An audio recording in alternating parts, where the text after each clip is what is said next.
Fania, kenapa gemetar? Ayo kita masuk dan makan malam. Ucap Kuni lalu menarik Fania. Sementara Fania tersipu malu karena semua mata sedang menatapnya. Dia malu sekali karena baru kali ini dia digandeng oleh seorang laki-laki di hadapan orang banyak. Terlebih dia digandeng menuju kamar hotel yang membuatnya berpikir jika dirinya mungkin dicap sebagai wanita penghibur oleh semua orang yang menatapnya. Sesampainya di dalam kamar, Kuni langsung membuka bajunya untuk mandi. Sementara Fania gugup. Gugup sekali karena ini juga baru pertama kali baginya. Malam-malam berada di kamar bersama seorang pria. Apalagi saat mengingat jika pria-pria yang dia kenal selalu menjauh begitu tahu bentuk tubuhnya yang tidak langsing itu. Setelah selesai mandi, Kuni masih melihat Fania gugup. Dia tak mengerti jika trauma akut akan penolakan seorang pria telah mengakar di pikiran Fania yang membuat Kuni merasa kasihan dengan Fania. Fania, apa kamu tidak mau mandi? Atau apa kamu ingin mandi bersamaku? Tanya Kuni yang membuat Fania makin gugup. Meskipun dia tidak pintar, dia tahu makna dari ucapan Kuni. Tapi dia sadar diri jika ucapan Kuni hanyalah gurauan saja. Kuni tak mungkin serius ingin menidurinya karena selain baik hati, bentuk tubuhnya yang kekar itu sangat digandrungi oleh wanita-wanita seksi lainnya, yang mana mungkin Kuni mau menikmati tubuhnya. Hei Fania, kenapa kamu bengong? Mana nomor rekeningmu? Tanya Kuni. Tidak perlu Tuan B. Ucap Fania masih gugup. Melihat Fania yang gugup, Kuni lagi-lagi menelpon Eva dan menyuruhnya untuk mentransfer sejumlah uang pada Fania dan kurang dari semenit, saat Kuni yang sudah berpakaian lengkap itu sedang duduk di sofa di hadapan Fania sambil melahap buah apel yang ada di depannya. Dia sedang menunggu reaksi Fania saat mengetahui jika saldo rekeningnya akan bertambah. Kelunting suara pesan HP Fania lalu matanya membelalak saat mengetahui notifikasi dari banknya. Apa? Ucap Fania sedikit terkejut. Ada apa Fania? Ucap Kuni santai. Tuan B, apa Anda yang mengirim ini padaku? Ucap Fania sambil menunjukkan bukti pesan SMS-nya. Kenapa? Apa kurang? Ucap Kuni santai. Tidak Tuan B, ini terlalu banyak untukku. Ucap Fania. Tidak apa-apa Fania. Anggaplah itu sebagai hadiah untukmu. Ucap Kuni. Apa? Hadiah? Mana ada orang ngasih hadiah 20 juta co Tuan? Ucap Fania. Menurutmu, berapa yang bisa kamu hasilkan selama kamu bekerja seumur hidupmu? Tanya Kuni. Itu, saya tidak tahu Tuan. Ucap Fania setelah berpikir sejenak. Baiklah akan saya jelaskan. Berapa uang yang kamu dapat dari travel ini? Tanya Kuni lagi. Sekitar 3.000 sampai 6.000 co Tuan dalam sebulan. Terang Fania. Anggaplah selama sebulan kamu mendapat 10.000 co. Setahun 120.000 co dan selama 10 tahun 1.200.000 co. Apa aku benar? Tanya Kuni pada Fania. Fania berpikir sejenak lalu mengangguk tanda dia setuju dengan Kuni. Meskipun apa yang Kuni bicarakan tentang sebulan 10.000 co adalah berlebihan baginya. Jadi, jika 10 tahun senilai 1,2 juta co, maka 20 juta co adalah hampir 160 tahun lebih. Dengan kata lain, bukankah kamu tidak perlu bekerja seumur hidupmu dan masih bisa menikmati kehidupan ini? Terang Kuni yang membuat Fania bisa memahaminya sedikit. Melihat Fania yang melamun, Kuni lalu mendekatinya dan sedetik kemudian dia mencium bibir mereka milik Fania yang membuat Fania sedikit terkejut juga. Tuan, Anda. Ucapan Fania terhenti saat mengingat uang 20 juta co di rekeningnya. Sementara Kuni hanya tersenyum menatapnya. Kamu sangat seksi Fania. Aku akan mengajarkanmu bagaimana menikmati hidup ini. Ucap Kuni lalu menarik Fania. Fania yang masih terkejut hanya bisa pasrah. Di hadapan uang 20 juta co itu, dia tak bisa berkata apa-apa. Hanya saja dia berharap Kuni benar-benar tulus ingin menyentuhnya dan tak merasa jijik padanya. Tuan B, Anda. Ucap Fania saat Kuni menuntunnya ke kamar mandi. Kamu jangan khawatir Fania. Aku akan mengajarkanmu bagaimana semestinya hidup ini kita nikmati. Bukan menjadi beban yang kita tanggung berbulan-bulan. Ucap Kuni. Tapi Tuan. Ucap Fania. Tapi apa? Tapi aku memang tergoda olehmu Fania. Ucap Kuni lalu melumat habis bibir Fania. Sementara Fania yang tak siap dengan serangan Kuni, hanya sedikit mengerang karena ciuman liar Kuni mampu merobohkan kesadarannya. Tuoku M. Ucap Fania. Dengar Fania. Malam ini, aku berharap kamu mau melayaniku. Ucap Kuni. Tapi Tuan, apa Anda ingin membeli tubuhku? Ucap Fania. Tidak, aku tidak membeli tubuhmu. Tapi aku membeli kebahagiaanmu yang hilang. Aku harap, dengan uang itu, kamu kembali bahagia. Ucap Kuni lalu melanjutkan aksinya. Dengan guyuran air hangat, mereka berpacu dalam aktivitas birahi yang sangat menggairahkan. Di mana Kuni yang sudah beberapa hari tidak menyentuh wanita, sedang Fania, seorang wanita berumur 25 tahun telah melajang hampir di setiap umurnya karena tubuhnya yang gemuk itu sangat susah sekali untuk mendapatkan sandaran hati. Sebetulnya, Fania tidak segemuk itu. Tapi tubuhnya yang pendek membuatnya terlihat lebih gemuk lagi. Sedangkan Kuni kagum dengan Fania. Gadis gemuk dan cantik di depannya ini tetap melanjutkan hidupnya meskipun sering mendapat penolakan dari pria-pria yang disukainya. Desah Fania saat Kuni membabat habis bibir Fania. Selain itu, tangan Kuni yang aktif bergerilya juga membuat Fania sedikit tak tahan. Apalagi dia baru pertama kali ini merasakan kenikmatan yang sudah lama ingin dia rasakan. Saat sebagian temannya sudah pecah per WN di usia remaja. Justru dirinya baru merasakan saat usianya sudah matang. Yaitu sekitar umur 25 tahun.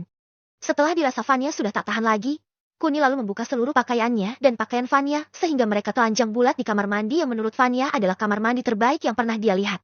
Berbeda dengan kamar mandi di rumahnya yang bisa dikatakan kamar mandi umum. Tuan B, apakah Anda yakin? Tanya Fania pada Kuni karena dia tak ingin Kuni menyesal setelah mengetahui bentuk tubuhnya. Apa yang kamu katakan? Kamu cukup diet sebentar saja, maka bentuk tubuhmu akan sangat indah sekali. Puji Kuni. Bab 305, kenikmatan singkat bersama Fania. Bukan itu Tuan. Lihatlah tubuhku ini. Ucap Fania sambil menunjuk lemak yang ada di hampir setiap lekuk tubuhnya. Itu tidak seberapa. Lihatlah milikku. Ucap Kuni sambil menunjuk tonggaknya. Bagi Kuni, selama tonggaknya panjang dan besar, dia bisa memuaskan setiap wanita. Apapun bentuk dan wujudnya. Selama dia menginginkannya, dia bisa meniduri wanita manapun sesuka hatinya. Oh Tuan B, bukankah ini terlalu besar? Ucap Fania yang terkejut saat melihat tonggak Kuni. Kuni hanya tersenyum lalu mencumbuhi Fania lagi. Kali ini dia dengan sedikit liar langsung membuat Fania tersentak. Setelah itu, tanpa berlama-lama lagi, Kuni lalu mengangkat satu kaki Fania ke atas sambil mengarahkan tonggaknya yang membuat Fania mengerti. Sambil memejamkan matanya, dia siap untuk menerima serangan yang akan dilakukan oleh Kuni. Setelah itu, Blisesh tonggak Kuni yang langsung masuk sepenuhnya tanpa hambatan sama sekali. Sedangkan Fania sedikit merintih dan mendesah. Meskipun ini pertama kalinya bercinta dengan seorang pria, tapi saat ini, kenikmatannya mampu mengalahkan rasa sakitnya. Bagaimana? Apa kamu menikmatinya? Ucap Kuni sambil sesekali menghentakkan kakinya. Fania hanya mengangguk sambil memejamkan matanya. Dia sangat menikmati sekali setiap tusukan-tusukan yang dilakukan oleh Kuni, sehingga membuat tubuhnya yang berat itu seperti melayang tak karuan. Oh Tuan B. Racau Fania. Sementara Kuni terus memompanya, Fania justru bergetar hebat. Dia tak menyangka jika aksi yang dilakukan oleh Kuni mampu membuatnya melayang dan mencapai orgasme dengan sangat cepat sekali. Apakah kamu menikmatinya? Tanya Kuni lagi. Fania dengan nafasnya yang tersengal-sengal tidak bisa berkata lagi. Dengan kaki yang sedikit kram. Dia hanya mengangguk lalu melumat habis bibir Kuni. Dia ingin sekali merasakannya lagi. Tapi dia tak tahu jika permainan yang akan dilakukan oleh Kuni akan memberikan kenikmatan yang tak akan pernah dia dapatkan dari pria manapun di dunia ini. Ayo kita keluar. Ucap Kuni. Fania yang sudah tak tahan hanya bisa menuruti permintaan Kuni. Setelah dia keluar, dia langsung tidur di ranjang Kuni dengan posisi telentang sambil mengatur nafasnya. Sementara Kuni menaiki tubuh Fania, dengan sesekali menyesap serta mengelus-elus gunung kembar serta meki Fania yang becek akibat lendir Fania sendiri. Dengan senyuman manisnya, Fania mencoba meraih tonggak Kuni lalu langsung mengarahkan ke mekinya. Dia sudah tak sabar ingin merasakannya lagi dan lagi. Oh Tuan B, malam ini, aku pasrahkan diriku untukmu. Ucap Fania. Dengar Fania, setelah malam ini, aku berharap kamu bahagia serta menemukan cinta yang bisa menjadi sandaran hatimu. Jangan pesimis dan lanjutkan hidupmu. Ucap Kuni. Tidak Tuan B. Aku tidak akan bermain cinta dengan orang lain selain denganmu. Ucap Fania. Tapi sayangnya Fania, sudah ada 7 wanita yang sedang menungguku sekarang. Ucap Kuni yang sedikit mengejutkan Fania. 7 wanita Tuan? Ucap Fania. Iya, aku sudah memiliki istri sebanyak 7 wanita. Ucap Kuni. Haha sih, pasti mereka lebih cantik dari aku. Batin Fania. Kenapa kamu bengong? Tanya Kuni yang melihat Fania sedikit minder lagi. Tidak Tuan, aku hanya berpikir. Jika kita mungkin hanya melakukan kesalahan ini sekali saja. Dan pastinya karena terpaksa juga. Ucap Fania. Apa kamu melakukannya karena terpaksa? Tanya Kuni balik pada Fania. Bukan aku Tuan. Tapi Anda yang terpaksa. Ucap Fania sedikit terbata-bata. Bagaimana kamu bisa berpikir bahwa aku bercinta denganmu karena terpaksa? Tanya Kuni sedikit penasaran. Mungkin saja Anda terpaksa karena salah satu dari istri Anda tidak ada di sini.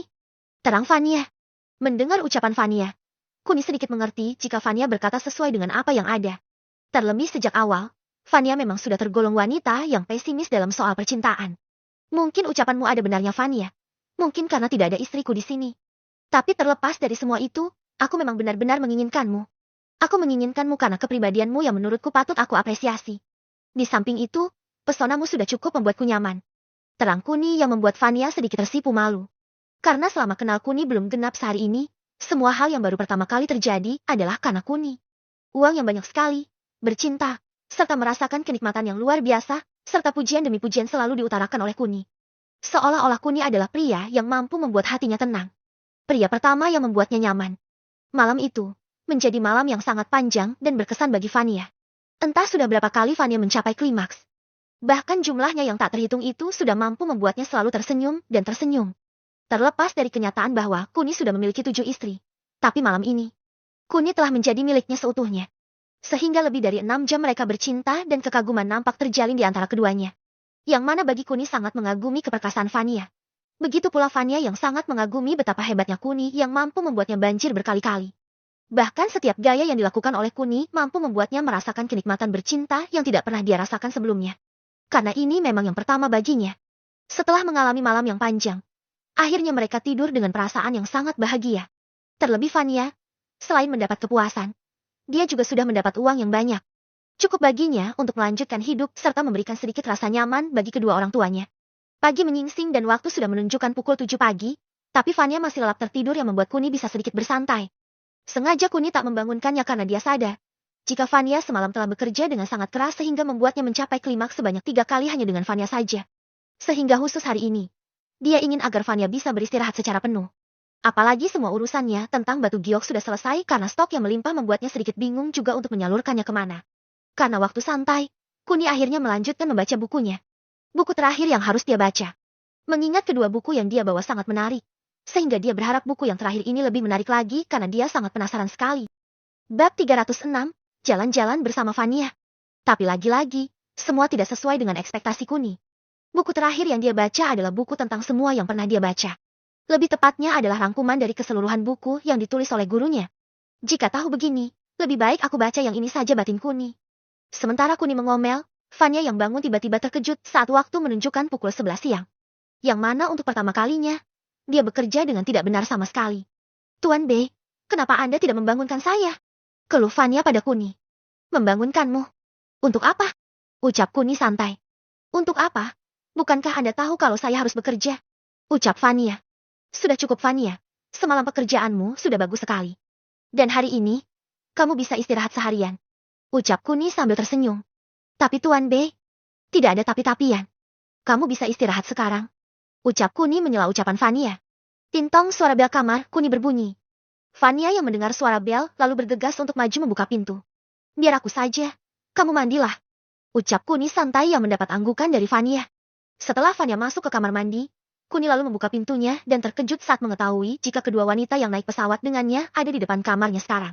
Kamu, ucap mereka serempak. Ngapain kalian kesini? Tanya Kuni dengan amarah yang ditahannya. Kami kesini karena Jangan bilang kalau kamu adalah Tuan B. Ucap wanita lainnya memotong pembicaraan rekannya. Pergilah, sebelum aku membunuh kalian. Ucap Kuni yang membuat kedua wanita itu sedikit takut juga. Maafkan kami Tuan B. Kami disuruh ayah kami untuk menemani Anda. Ucap salah satu wanita yang membuat Kuni terkejut. Iya ayah kami. Japaria Mos. Ucap salah satu wanita tersebut. Oh jadi kalian anak dari Mos? Ucap Kuni. Benar Tuan, saya Emily Mos dan ini adik saya Isabel Mos. Ucap Emily memperkenalkan dirinya beserta adiknya. Oh oke. Bilang pada ayah kalian kalau aku tidak membutuhkan kalian. Sekarang pergilah. Teriak Kuni yang membuat mereka berdua langsung pergi. Apa-apaan dia? Aku yakin sekali jika dia memang beneran gaya sekarang. Umpat Isabel. Diamlah jika dia mendengarnya. Mungkin kita tidak akan bisa hidup lagi. Apa kamu tidak lihat wajah menyeramkannya itu? Ucap Emily yang mencoba membuat adiknya tenang. Sementara Kuni, setelah kesal dengan kedua kakak beradik itu langsung masuk ke kamar mandi untuk mendinginkan pikirannya. Dia sengaja masuk ke kamar mandi untuk meminta jatah pada Vania. Anehnya, Vania tanpa berkata langsung menyambut kehadiran Kuni. Seolah-olah dia sudah menunggu Kuni. Siapa tadi Tuan? Ucap Vania. Anggaplah orang gila, ucap Kuni lalu melumat bibir Vania yang membuatnya langsung membalas ciuman Kuni sedikit lebih panas lagi. Rupanya kamu sudah mahir sanjung Kuni. Itu berkat ajaran Anda semalam Tuan. Ucap Vania lalu melanjutkan aktivitasnya. Kali ini, Kuni benar-benar menghabisi Vania tanpa henti. Selain makan, mereka terus bercinta dan bercinta sepanjang waktu tanpa mengenal lelah. Bahkan, waktu sudah menunjukkan jadwal Kuni untuk pulang ke kota Purple. Tapi semua itu Kuni tepis hanya karena seorang wanita gemuk bernama Vania. Waktu sudah menunjukkan pukul 11 malam. Tapi aktivitas keduanya masih lanjut. Bahkan Vania yang mengerang serta mendesah sepanjang waktu tak henti-hentinya terus melayani Kuni. Entah sudah berapa kali Vania mencapai klimaks. Tapi yang jelas, Kuni sudah 4 kali menyemburkan laharnya di meki Vania. Bahkan wajah Vania yang putih itu sudah berubah memerah sepanjang waktu yang menandakan jika Vania selalu bergairah saat Kuni terus menggenjotnya. Sampai-sampai, Fanya yang sudah berada di ambang batasnya hanya bisa mendesah sambil tersenyum puas pada Kuni. Sementara Kuni terus menggenjot Fanya tanpa henti. Dan tanpa disadari, Fanya yang sudah lelah itu akhirnya pingsan tepat setelah mereka mencapai klimaks secara bersama-sama. Setelah itu, Kuni menelpon Eva untuk memberikan tiket pulang ke kota Purple lusa. Karena besok, dia akan jalan-jalan bersama Fanya. Keesokan paginya seperti biasa, Fanya belum juga bangun saat waktu sudah menunjukkan pukul 9 pagi. Di mana pada saat ini, kebosanan melanda Kuni. Sehingga dengan sengaja, dia membangunkan Fanya. Apalagi saat terakhir kali pingsan sampai sekarang sudah lebih dari 9 jam. Setelah Fanya bangun, dia terkejut saat mengetahui dirinya tak sadarkan diri. Tapi rasa kenikmatannya semalam masih dia ingat betul. Tuan B, maafkan aku. Ucap Fanya. Maaf, harusnya aku yang minta maaf karena telah memaksamu. Ucap Kuni sambil mencium kening Fanya. Tidak tuan, aku yang harusnya minta maaf karena tidak bisa tahan lama saat melayani Anda. Ucap Fanya sedikit kecewa. Sudah, lupakanlah. Cepat mandi dan kita akan segera jalan-jalan. Ucap Kuni. Jalan-jalan tuan, Anda tidak kembali pulang? Ucap Fanya. Aku akan pulang besok, dan hari ini aku khususkan untuk jalan-jalan denganmu. Ucap Kuni. Sementara Fanya merasa senang sekali. Akhirnya keinginan lainnya untuk mendatai kesampaian juga. Dengan perasaan bahagia, Fanya yang lupa jika dia hanya membawa pakaian formalnya langsung tertunduk lesu. Dia tak mengira jika Kuni akan memperlakukannya dengan sangat baik. Sehingga kebiasaan lamanya yang selalu membawa dua baju dinasnya telah melekat dalam kepribadiannya. Fanya, kenapa kamu diam? Tanya Kuni saat melihat Fanya tak bergerak, seolah-olah sedang memikirkan sesuatu. Tuan B, saya lupa membawa baju yang lain. Terang Fanya. Oh, hanya masalah baju. Kita bisa beli di online shop sekarang. Kenapa harus murung begitu? Ucap Kuni santai. Mendengar saran dari Kuni, Fanya sedikit ceria lagi. Apalagi rekeningnya sudah mengembang sekarang. Sehingga, jika untuk membeli 1-2 pakaian, dia sudah sangat mampu. Kemudian, dia membuka aplikasi milik salah satu store dan memilih baju yang ukurannya sama dengan tubuhnya. Tapi lama sekali dia memilih. Dia masih tidak bisa menentukan pilihannya karena baju-baju ini harganya di atas ekspektasinya. Biasanya dia akan membeli di kisaran harga 100-500 tro. Tapi, apa yang ditawarkan oleh pihak store di atas 5.000-500.000 tro dan ini membuat Fanya sedikit tidak rela. 5.000 tro adalah penghasilannya selama 3 minggu kurang. Dan akan habis hanya untuk sebuah baju, tidak batin Fanya. Bab 307. Teknik sang penakluk, rencana penyerangan. Hei, Fanya, kenapa kamu bengong? Tanya Kuni penasaran. Tidak tuan, hanya saja. Bolehkah aku pulang duluan? Ucap Fanya. Pulang? Memangnya ada apa? Tanya Kuni penasaran. Ini Tuan B, aku ingin mengambil bajuku. Ucap Fanya. Hah, bukankah kamu sudah memilih baju lewat online? Tanya Kuni. Hehehe. Ini terlalu mahal tuan buatku. Ucap Fanya dengan raut wajah sedikit bercanda. Hais, kamu ini. Mana HP kamu? Ucap Kuni lalu Fanya menyerahkan HP-nya. Ukuran bajumu apa? Tanya Kuni. Triple XL tuan. Ucap Fanya. Kuni lalu mencari 3 buah baju yang menurutnya bagus. Setelah itu Kuni menyerahkan HP Fanya sembari berkata. Cepat bayar, nanti aku transfer lagi. Sementara Fanya sedikit terkejut saat mengetahui total 3 baju yang dibeli oleh Kuni senilai 25.000 tro. Hah? 3 bulan gajiku. Batin Fanya. Kenapa diam? Cepat bayar. Dan lagi, setiap bulan aku akan mentransfer 1 juta tro di rekeningmu. Pastikan kamu hidup enak dan nyaman saat tidak ada aku. Ucap Kuni sembari memakai baju kasualnya. Fanya yang mendengar ucapan Kuni, malah makin dibuat terkejut oleh Kuni. Berapa banyak kekayaan yang dimiliki Kuni, sehingga dia bisa dengan begitu mudahnya menghambur-hamburkan uang. Tidak perlu Tuan B. Ini masih banyak sisanya. Ucap Fanya. Tidak apa-apa. Aku hanya tidak ingin kamu berhemat saja. Sehingga mulai sekarang, segala kebutuhanmu akan aku penuhi. Ucap Kuni. Tuan B, ucap Fanya dengan penuh rasa haru. Dia tak menyangka, jika pertemuannya dengan Kuni mampu mengangkat kesedihannya. Apalagi Kuni selalu menghargainya dan tak sekalipun membuatnya sakit hati. Sehingga Fanya yakin jika dia benar-benar jatuh cinta pada Kuni. Ada apa dengan wajahmu? Apa kamu sudah membayarnya? Ucap Kuni lagi mencoba memperingatkan Fanya. Tuan B, aku tak tahu harus dengan cara apa membalas semua kebaikanmu. Bahkan aku rela jika kamu mau mengambil nyawaku sekarang. Ucap Fanya dengan mimik wajah yang sangat dramatis, seolah-olah dia benar-benar tak mampu membalas semua kebaikan yang telah diberikan oleh Kuni dalam beberapa hari ini. Awalnya Kuni bersimpati dengan apa yang diutarakan oleh Fanya. Bahkan dia tak mengira jika gadis bodoh di depannya ini rela menyerahkan nyawa untuknya. Tapi bukan ini yang Kuni mau. Kuni ingin semua wanita yang dikenalnya bisa menjalani kehidupan yang lebih baik lagi. Sehingga dia rela memberikan sebagian hartanya untuk mereka. Berhentilah bergurau, cepat bayar dan kita bisa secepatnya pergi jalan-jalan. Ucap Kuni yang membuat Vanya sedikit masam. Bahkan dengan perkataan hatiku pun kamu tidak tersentuh, juga gerutu Vanya yang didengar oleh Kuni. Dengar Vanya, berhenti mengomel. Apa kamu lupa jika sekarang sudah pukul 11 siang? Ucap Kuni yang kembali mengingatkan Vanya. Dengan perasaan bersalah, Vanya lalu membayar semuanya dan lekas mandi sambil menunggu baju pesanannya dikirim. Sementara di kota Purple, Sheila, yang dijuluki Ratu Iblis oleh pamannya Malton sedang merancang taktiknya. Dia geram saat mengetahui berita tentang pewaris tunggal keluarga Jayandaru. Semua rencana yang sudah disiapkannya hanya tinggal menunggu pasukan elit Harimau Merah kembali ke kandang mereka dalam beberapa hari ini. Tapi usahanya menunggu selama ini bisa dikatakan sia-sia saja. Jangankan melihat pasukan elit Harimau Merah pensiun dini. Bahkan dengan adanya pewaris tunggal keluarga Jayandaru, masa bakti dari pasukan elit Harimau Merah akan lebih panjang lagi. Mengingat jika pewaris tunggal keluarga Jayandaru masih berusia sekitar 20 tahun. Sehingga tanpa menunggu pasukan elit Harimau Merah bertapa, mereka sudah bersiap-siap untuk menyerang keluarga Jayandaru. Paman Edric, bagaimana dengan bala bantuan yang Anda minta? Tanya Sheila pada Edric. Kamu jangan khawatir. Cancelo siap membantuku untuk menghadapi Renzi. Ucap Edric penuh percaya diri. Hanya Raja Cancelo, lalu Raja Western. Apa beliau tidak ikut membantu? Tanya Sheila yang sedikit penasaran. Lupakan pengecut Western itu. Dia tak mau ikut campur karena dia sudah bersumpah pada Tuan Leo untuk tidak membuat onar di negara Java ini. Terang Edric. Tapi paman, apa kamu yakin bisa mengalahkan Renzi? Ucap Sheila sedikit menghina Edric. Kamu jangan khawatir. Cancelo dan aku memiliki telepati serta pemahaman yang lebih baik ketimbang dengan Western. Apalagi kami berdua sudah punya jurus gabungan yang telah kita latih secara diam-diam. Sehingga kali ini aku yakin. Jika Renzi bukanlah apa-apa lagi. Terang Edric dengan penuh kesombongannya. Baiklah. Aku percaya pada Paman Edric. Tapi kapan Raja Cancelo datang? Tanya Sheila penasaran. Apa ada yang mencariku? Ucap seseorang dengan suara keras serta intonasi yang penuh wibawa sekali. Mendengar suara pria tersebut, semua orang yang ada di ruangan tersebut langsung berlutut. Termasuk Sheila dan Malton.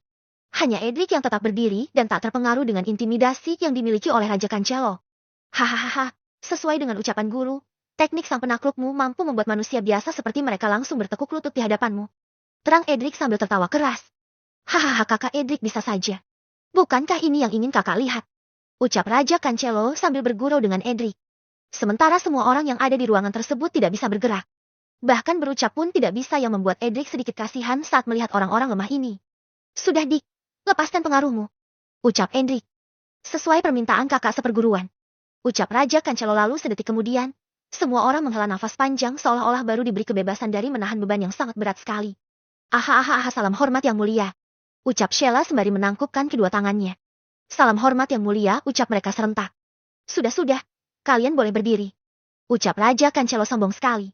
Yang mulia, terima kasih karena sudah mau membantu saya untuk menguasai negara ini. Terang Sheila.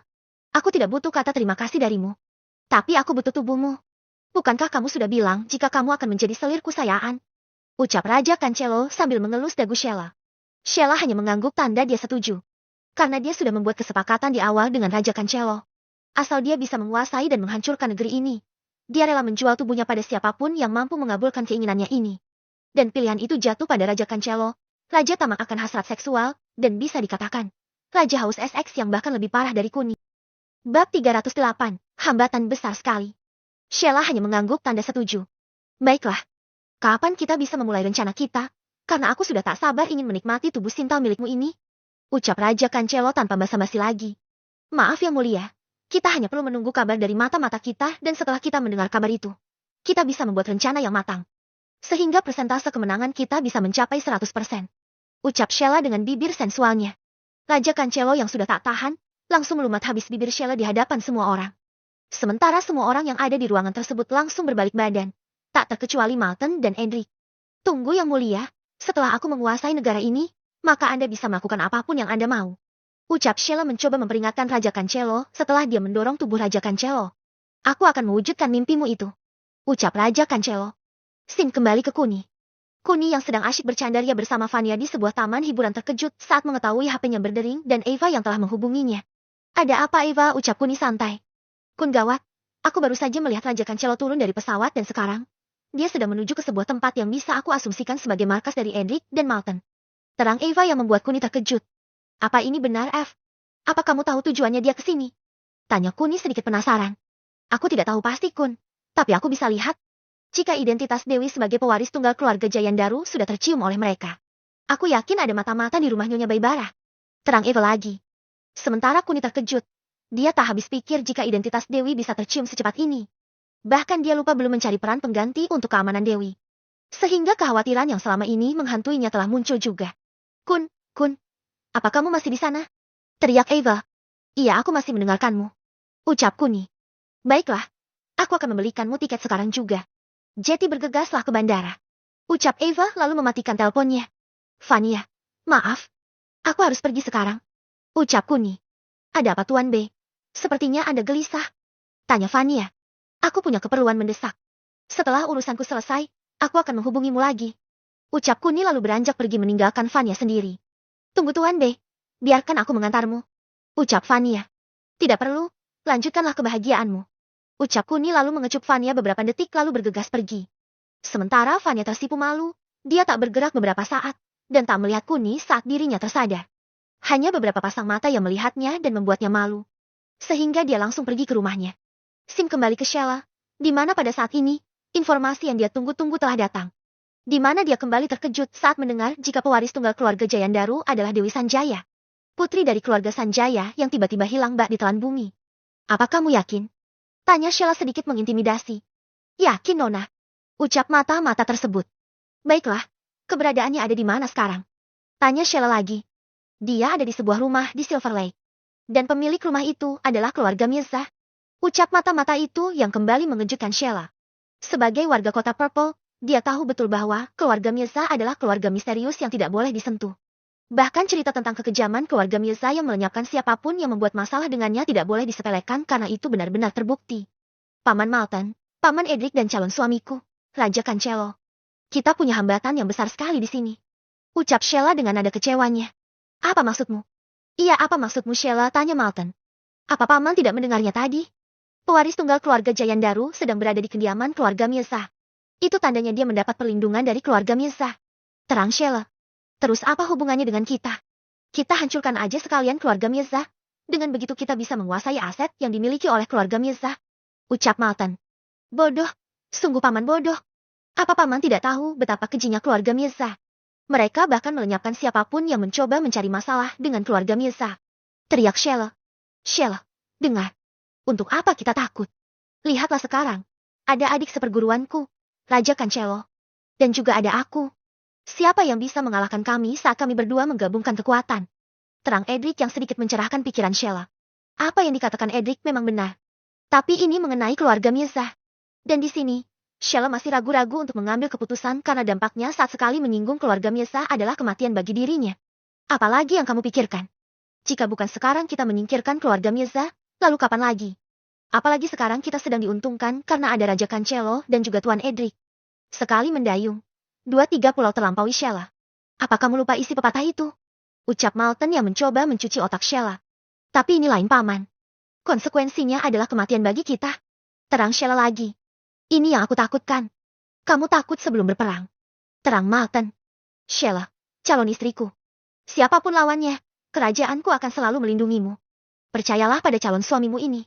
Terang Raja Cancelo dengan begitu arogannya. Sementara Sheila masih bimbang. Tapi apa yang dikatakan oleh ketiga orang ini ada benarnya juga.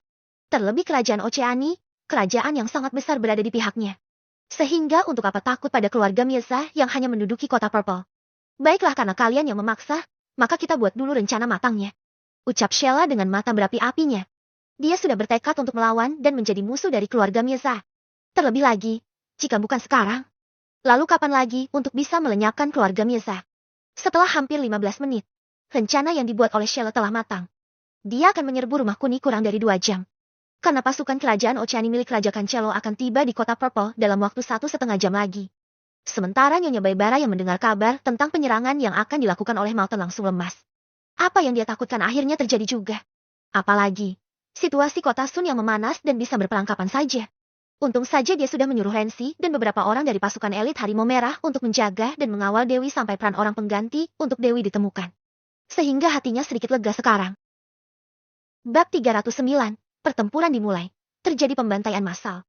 2 jam telah berlalu dan mereka sudah bersiap-siap untuk menyerang kediaman keluarga Mirza. Di mana ada sekitar 1.000 orang anak buah dari Sheila serta 100 orang dari Raja Cancelo.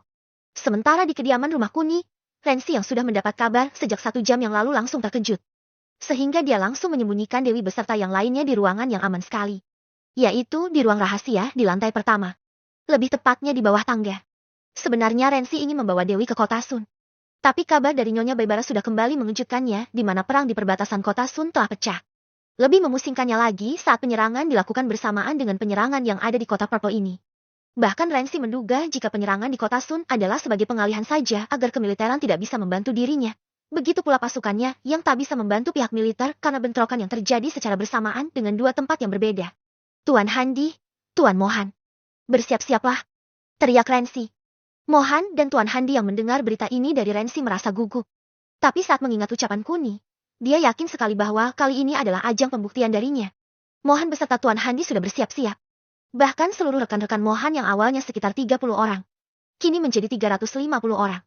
Dan siap untuk berperang melindungi istri majikannya. Bram, Bram, Bram, Bram. Rombongan suara mobil beriringan. Yang membuat semua orang yang melihatnya terheran-heran. Puluhan mobil sport serta beberapa mobil keluaran terbaru mampu menarik perhatian orang-orang di pinggir jalan. Dan rasa penasaran pun muncul di benak mereka. Mau kemana iring-iringan mobil ini? Sementara Rensi dan Handi sedikit terkejut saat mendengar suara mobil yang jumlahnya puluhan itu. Dia tak mengira jika Malton dan Edric masih memiliki anak buah yang sangat banyak sekali. Kemudian, mobil-mobil itu parkir sejajar dan semua orang yang ada di dalam mobil tersebut langsung turun semua. Handi terkejut saat mengetahui jika jumlah seluruh pasukan Malton lebih dari 500 orang. Terlebih dia sangat terkejut saat melihat ada beberapa puluh orang yang memakai pakaian yang berbeda. Bahkan bentuk wajahnya yang menandakan jika mereka bukan asli dari negara Java. Kemudian, pintu di salah satu mobil terbuka dan semua orang yang ada di sekitarnya langsung berlutut yang membuat Handi yakin jika orang ini pastilah sangat spesial. Yang lebih mengejutkan Handi dan Rensi adalah tidak hanya pasukan dari Malton, tapi pasukannya. Mohan dan rekan-rekannya yang lain juga ikut bersujud yang membuat dia mengerti sekarang. Selamat datang, kakak kedua. Raja Cancelo. Ucap Handi. Rensi terkejut saat Handi menyebutkan nama Cancelo. Dia terkejut karena dia pernah mendengar nama ini dari gurunya. Dengan kata lain, Cancelo adalah kakak seperguruannya juga. Hahaha, aku takjub sekali denganmu Handi. Ternyata kamu tidak melupakanku. Ucap Cancelo sambil menampakkan dirinya. Sementara Cancelo berbisik pada Edric karena dia terkejut. Masih ada beberapa orang yang mampu berdiri setelah menerima tekanan berat dari teknik penakluknya. Edric yang terkejut saat melihat Handi, hanya menjelaskan secara singkat bahwa orang yang masih berdiri adalah orang dari pasukan elit Harimau Merah dan yang memakai sabuk merah adalah ketuanya, Rensi. Hems, menarik sekali. Aku sudah tak sabar ingin menjajal ilmunya. Bisik Cancelo pada Edric. Ngomong-ngomong, ada apa kakak seperguruan datang ke sini? Apakah Cancelo tidak tahu kalau ini kediaman keluarga Mirza? Ucap Handi mencoba mengintimidasi Cancelo dengan nama dari keluarga Mirza. Sementara Cancelo dan Edric terkejut lagi. Dia sudah tahu tadi, tapi yang tidak dia tahu adalah adik seperguruannya, Handi Wiyoko. Kenapa dia ada di pihak keluarga Mirza? Katakan Handi, kenapa kamu bisa berada di sini? Tanya Cancelo. Maaf kakak seperguruan. Saya adalah pelindung keluarga Mirza. Jadi sudah sepantasnya saya berada di sini. Terang Handi. Apa? Apa aku tidak salah dengar? Ucap Cancelo sedikit mengejek. Sementara Cancelo dan Handi sedang bernostalgia. Rensi, yang sedari tadi mengincar kepala Edric sudah bersiap-siap untuk menyerangnya selagi perhatian Edric sedang teralihkan. Tapi sayangnya, rencananya diketahui oleh Handi sehingga Handi mencegahnya. Tunggu dulu Rensi, kita tak akan bisa menang melawan mereka. Bisik Handi. Kenapa Tuan Handi? Bukankah kamu bisa melawan Edric sendirian? Ucap Rensi. Kamu salah. Aku tidak bisa menandingi Edric. Apalagi Cancelo. Tapi aku punya rencana. Bisik Handi pada Rensi. Rensi lalu mengangguk dan mendengarkan permintaan Handi yang membuatnya lebih terkejut lagi. Tuan, itu sangat beresiko. Ucap Rensi. Semua tergantung dari kamu, Rensi. Jika kamu bisa membunuh Edric duluan, setelah itu cepatlah bergabung bersamaku untuk melawan Cancelo. Terang Handi. Tidak Tuan, itu sangat beresiko sekali. Ucap Rensi. Kamu jangan khawatir. Aku punya 2 pil. 1 buatmu dan 1 buatku. Pergunakan pil ini saat kamu dalam kondisi terdesak dan pil ini akan meningkatkan kekuatanmu secara 100%. Semoga beruntung Rensi. Ucap Handi lalu maju menerjang ke arah Cancelo. Sedangkan Rensi menyuruh pasukan elit Harimau Merah yang lainnya untuk membantu Tuan Handi, sementara dirinya akan melawan Edric seorang diri. Dengan diserangnya Cancelo, maka pengaruh dari teknik penakluknya hilang sehingga semua orang yang awalnya tertekan langsung bisa bernafas lega. Dan Mohan, orang pertama yang cepat pulih bersama pasukannya langsung menyerbu ke arah pasukan yang dibawa oleh Malton. Serbu, teriak Mohan. Hiaa, teriak semuanya sambil mengayunkan pedangnya. Dor, dor, dor. Suara tembakan terdengar dari pasukan Malton yang membuat Mohan beserta yang lainnya kelabakan. Dia tak mengira jika musuh punya senjata api. Sudah tak perlu dijelaskan lagi tentang hasil dari pertarungannya karena Mohan dan rekan-rekannya yang lain tumbang satu persatu dengan sangat cepat sekali. Terlebih kurang dari 5 menit. Tidak ada satupun orang yang masih tetap berdiri karena nyawa mereka semua melayang. Melihat semua itu, Sheila dan juga Malton yang ada di dalam mobil tersenyum lebar. Dengan perasaan kejinya, mereka puas sekali karena memenangkan pertempuran dengan sangat mudahnya. Sementara Edric dan Renzi sedang bertarung. Cancelo yang dikeroyok oleh Handi serta ke-8 orang dari pasukan elit Harimau Merah sedikit kewalahan juga. Hanya saja, tak berselang lama. Cancelo berhasil membunuh 3 dari 9 orang yang melawannya yang membuat Handi beserta yang lain sedikit gugup juga. Bab 310, Pertarungan Sengit, sampai titik darah penghabisan. Melihat semua orang mati, Renzi langsung kehilangan kendali akan dirinya. Tanpa pil yang diberikan oleh Handi, kekuatannya meningkat seiring dengan amarahnya yang memuncak. Dia marah sekali saat melihat ratusan mayat terjatuh di hadapannya. Matilah kau Edric. Teriak Renzi lalu melepaskan jurusnya, jurus sama dengan yang terakhir kalinya. Kali ini Edric benar-benar tidak bisa menghindar. Dia benar-benar tidak siap karena Renzi melepas tanpa aba-aba dulu. Sehingga jurus itu tepat mengenai dadanya dan dia jatuh dengan banyak sekali memuntahkan darah dari mulutnya. Kakak. Teriak Cancelo lalu sama dengan Renzi, kekuatannya meningkat saat melihat Edric terjatuh. Cancelo lalu melepaskan aura yang menyelimuti tubuhnya untuk memberi tekanan pada Handi dan beberapa orang yang lainnya. Sehingga kekuatan yang berbenturan itu menjadi sebuah bom yang membuat Handi dan beberapa orang lainnya langsung terkapar. Beruntungnya Handi masih bisa menahan sedikit, sehingga nyawanya masih tertolong. Sementara pasukan elit Harimau Merah yang menolongnya tadi langsung mati semua. Mata berbinar nampak terlihat dari wajah Sheila. Setelah mengetahui jika musuhnya tinggal Renzi saja, dia lalu keluar dengan begitu anggunnya dan beberapa detik kemudian, dia sudah dikerumuni oleh anak buahnya. Kita cari sumber masalahnya dan bunuh siapapun yang mencoba menghalangi kita. Ucap Sheila arogan sekali. Kemudian, lebih dari 500 anak buahnya masuk dan sekitar 5 menit kemudian, mereka keluar dengan membawa 7 wanita yang membuat Sheila terkejut. Dari pakaiannya, dia tahu jika tidak ada satupun dari mereka yang menjadi pelayan. Dengan kata lain, semua wanita ini adalah istri dari kepala keluarga Mirza. Sementara Eva yang melihat kejadian melalui laptopnya hanya bisa menangis dan menangis. Dia tak mengira jika kejadian tragis akan menimpa semua istri-istri Kuni. Bahkan sedari tadi dia menghentikan Patimon agar tidak keluar. Tapi dia tak bisa mencegahnya. Patimon tetap keluar dengan sembunyi-sembunyi dan suara tembakan tepat mengenai dahi dari Malton dan Malton langsung mati di tempat. Sedangkan Sissel dan beberapa wanita yang lain termasuk Lisa, Mona dan Mela langsung jatuh pingsan. Mereka tak pernah mengalami penderitaan yang lebih menyakitkan dari ini sehingga membuat alam bawah sadar mereka tidak kuat menanggungnya. Sementara Dewi yang terbiasa membunuh, Vela yang pernah melihat Kuni membunuh serta Puspita yang mengalami siksaan tanpa henti masih bisa bertahan. Hanya saja situasi yang sekarang sangat merugikan bagi mereka. Cepat cari siapa yang menembak. Teriak Sheila sambil berlindung di balik mobil. Siapa kamu? Apa salah kami? Ucap Vela sedikit ketakutan. Siapa aku? Mungkin wanita sialan ini bisa menjelaskannya.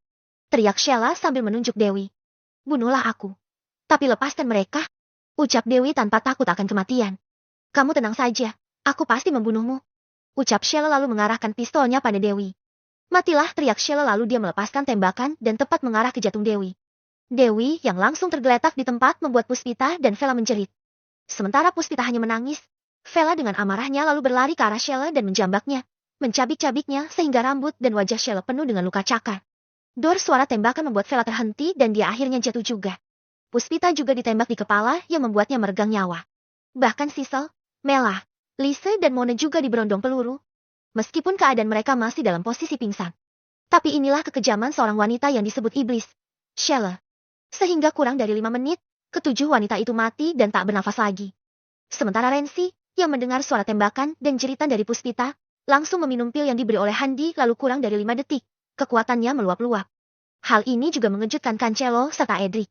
Sehingga Cancelo mengerahkan seluruh kekuatan untuk mencoba menahan Renzi. Kalian harus mati sekarang.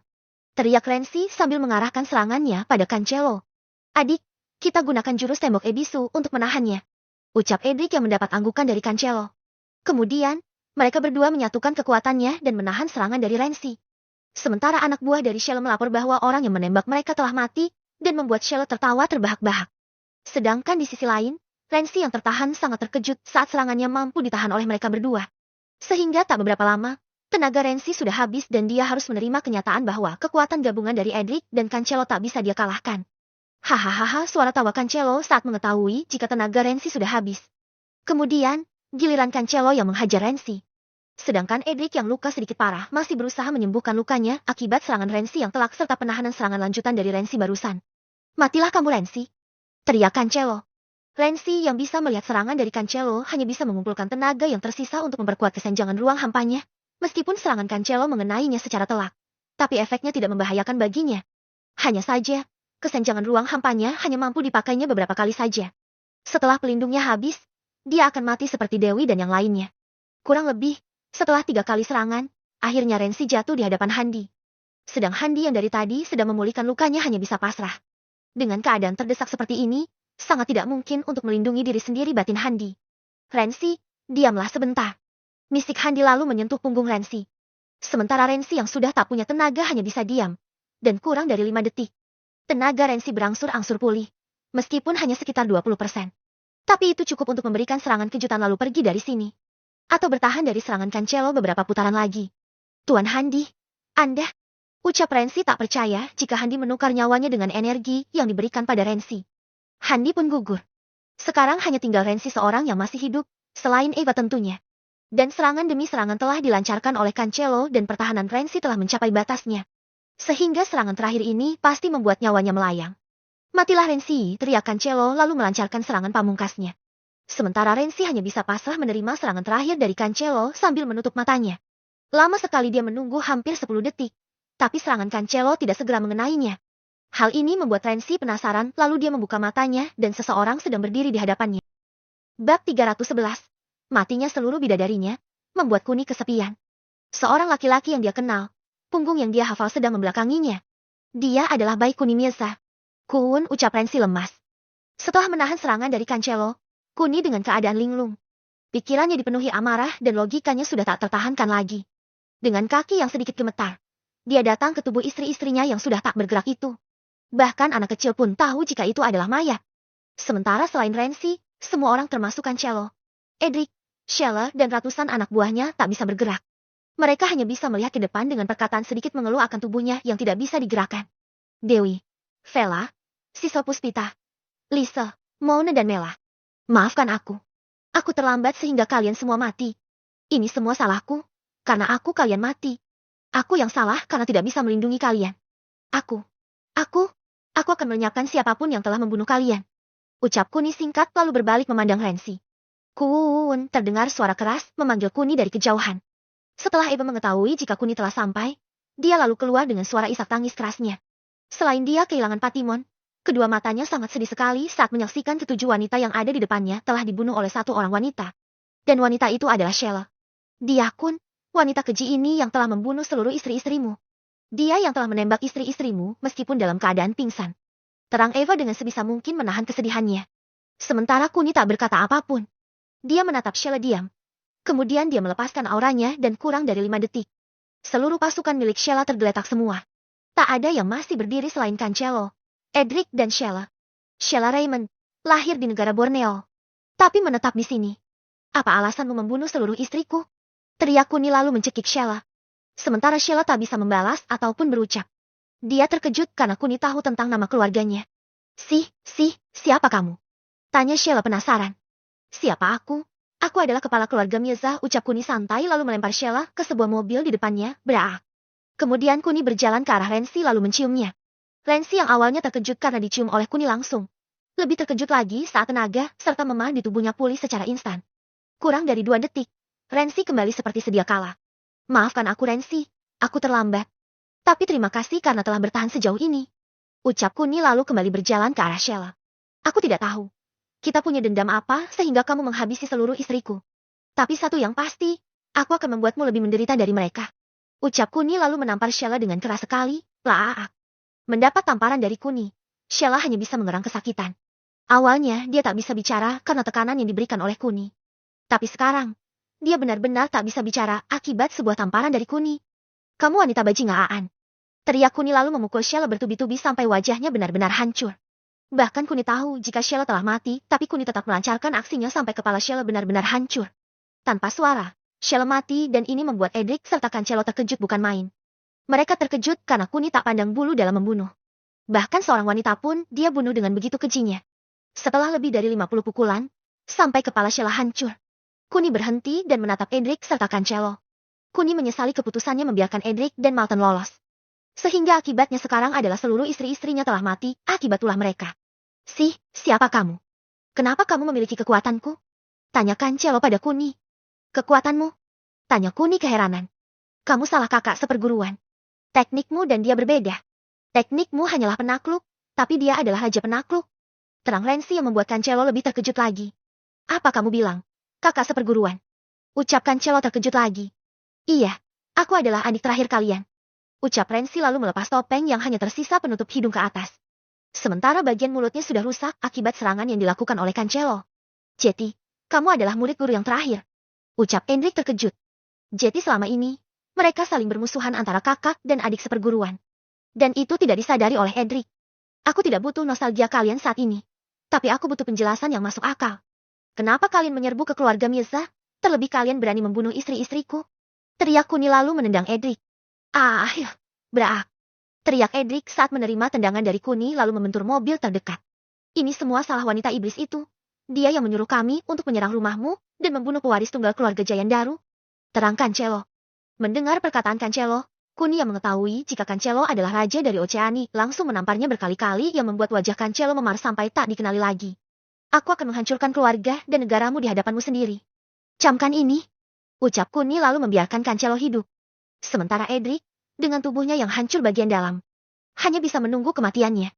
Tapi Kuni tak membiarkannya mati secara perlahan. Setidaknya Kuni ingin menyiksa Edric sampai batas tubuhnya tak mampu menahan rasa sakit dan akhirnya lebih memilih mati daripada harus menahan sakit yang teramat sangat. Eva, panggil Eric untuk membereskan semua ini. Ucap Kuni lalu berjalan ke mayat istri-istrinya. Kun, untuk Edric dan Cancelo. Bukankah bahaya jika kamu membiarkannya? Ucap Rensi. Kamu jangan khawatir. Aku sudah menghancurkan inti tenaga dalamnya. Sehingga dia tak punya seni bela diri lagi. Bahkan dia sangat lemah sekarang. Ucap Kuni lalu duduk di depan mayat istri-istrinya. Dengan perasaan sedihnya, dia sudah tak bisa membendung lagi air mata yang sedari awal dia tahan. Kuni menangis sejadi-jadinya. Meskipun mereka hanya wanita biasa, tapi bagi Kuni, mereka adalah wanita kuat yang sangat berharga bagi Kuni. Bahkan setelah Kuni membunuh ratusan orang demi ketujuh wanita ini, hatinya masih tetap kesepian. Karena dia sadar, jika dia membunuh 10 juta orang pun, ketujuh wanita ini tetap tak bisa bergerak lagi. Mereka akan tetap mati dan tak bisa menemaninya lagi. Bab